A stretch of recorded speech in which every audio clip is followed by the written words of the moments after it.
আগে ভিডিওটা দেখেন, তারপর আমি 2 লাইন কথা বলবো। প্লিজ আপনার কাছে রিকোয়েস্ট থাকবে এই ভিডিওটা দেখেন।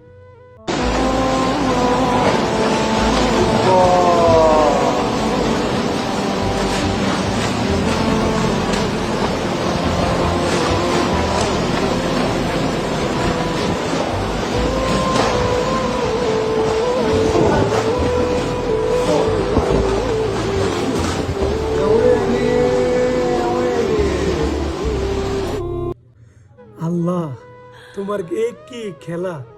এতদিন তারা খেয়েছে গুলি, এখন খাচ্ছে বৃষ্টির পানি, আর আমরা হতভাগারা কম্বলের নিচে ঘুমাচ্ছি, আর আমাদের ভাইরা বৃষ্টির পানিতে ভিজছে। ইয়া রব, তুমি ফিলিস্তিনবাসীকে হেফাজত করো, আমিন।